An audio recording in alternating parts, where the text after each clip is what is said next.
What's up, everyone? Welcome back to another Oxygen Not Included video. This one is going to be a quick sort of random tips video, and I kind of want to do a series on this, just like a quick video straight to the point. Here's some things that basically I read on Reddit and the forums that just keep popping up over and over again.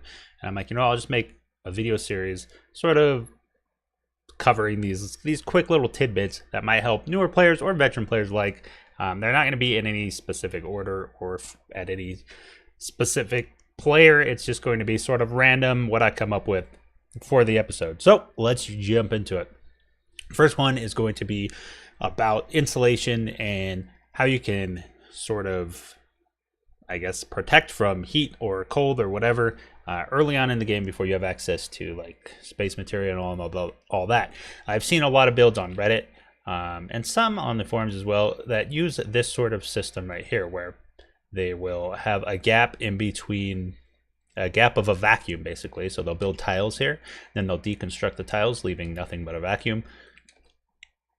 And then basically that separates whatever is inside from outside. So temperature can't pass through this little gap here because it's a vacuum. So I've seen that quite a bit actually, and I don't really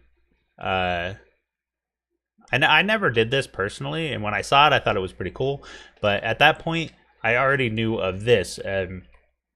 Basically you don't need this gap here. You can create a perfect insulator just using ceramic and insulated tiles made out of ceramic, and you can see that here. So I just hit play. We've got, now these are made out of igneous, so they are going to eventually melt because the magma is hotter, but this is just to sort of display the perfect insulation that this provides. So we have on the outside all insulated ceramic tiles.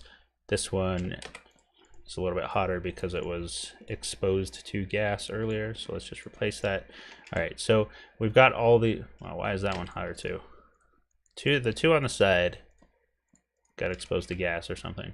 Okay, there we go. So you can see that the entire thing is 20 degrees, and we're just going to leave it on ×3 because we don't want this stuff to melt too fast. It's going to start melting at 1400, but you can see everything is 20 degrees on the outside, and that's because the way Oxygen Not Included calculates the transfer is it varies from what material is transferring to what. So if, say for example, a liquid transferring to a solid is different than a gas transferring to a solid block tile, and for some reason gas has a multiplier in the calculation. I'm not sure exactly how it's calculated. I just know that gas transfers a lot easier to a tile than liquid does. As you can see here, these tiles down here are still 20 degrees. This is 1700 degree magma touching these ceramic tiles here, and they're not changing at all.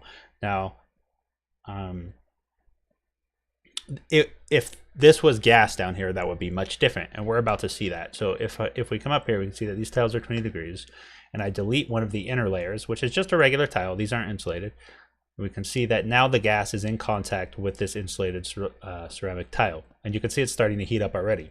Now, eventually, over many cycles, it will eventually heat up to the point of the temperature of gas. So if you're trying to make a perfect insulation early game to, I don't know, wall in a volcano or something, or some sort of geyser, you don't need this vacuum in between them. You can simply use insulated ceramic on the outside, and I mean, it doesn't have to be on the outside. You can use insulated ceramic on the inside, and then igneous rock tiles on the outside. It's fine, or whatever tiles on the outside. This could be made out of metal, and it would still insulate. As long as the gas is not touching the insulated tiles, you'll be fine. So that's our first tip. Moving on to our second one is going to be food storage. Now, I know a lot of you probably already know this, but I still see this question pop up a lot, is like, my food's rotting and I don't know what to do about it. Refrigerators take so much energy. So that's the first thing you probably did, and I did this when I first started playing the game. It's like, well, a refrigerator, right? That's where I put my food. Now I have to power it to keep my food fresh. Simple enough. Yeah, but the problem is refrigerators take a lot of power. When you're trying to still store up tons of calories, that's a lot of refrigerators. So it can be quite hard to do that. So one of the methods is to use a gas. Now, there are 3 gases that keep food fresh. You can see that hydrogen, chlorine, and carbon dioxide. All these foods say sterile atmosphere, and they're not rotting. Sterile atmosphere in all of these.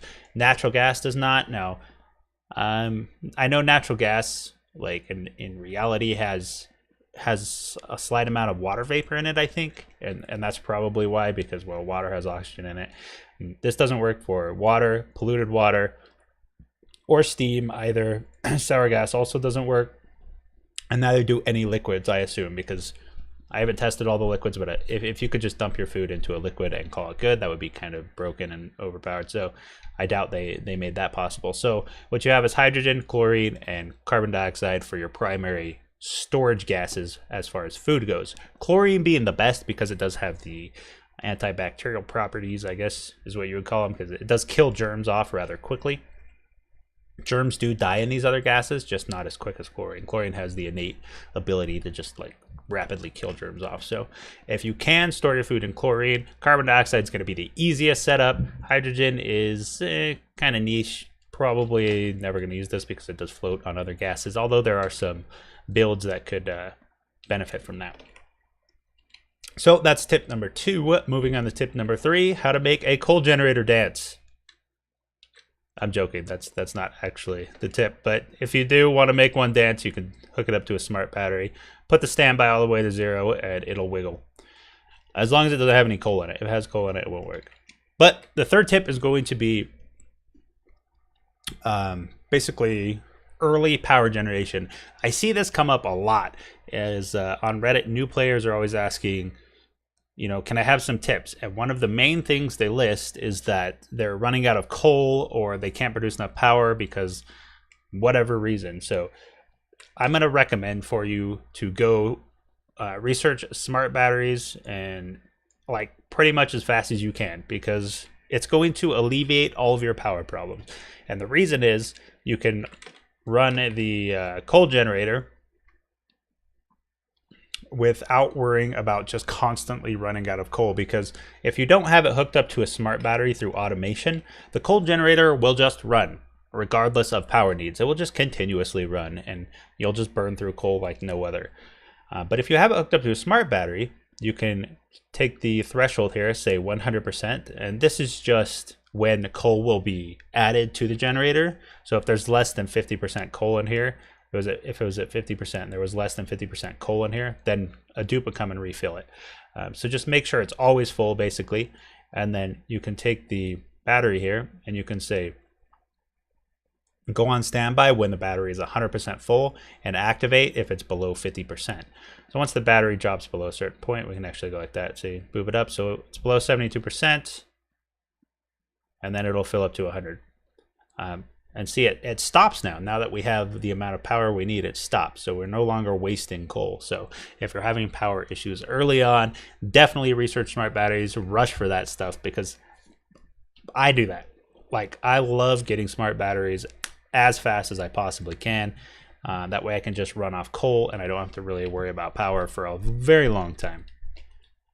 But that is going to be the end of this video. Just some quick tips. I hope to do a little more more of these videos in the future. Just maybe a quick video I can upload when I don't really have time to kind of dig in and get like a huge build going, because right now I'm kind of strapped for time. I don't have tons of time to mess around and debug, and I'm trying to like progress my Ravaging Hunger base as well, which, you know, going 100 cycles between videos every 3 days is actually quite challenging. I don't know if you've ever done it, but you should give it a try. But anyway, if you like this video, hit that thumbs up button. Leave me a comment if you have any questions or suggestions, or you'd like me to add tips for other things that you think you need or someone else might need. Anyway, thank you for watching, and I hope you all have a wonderful day.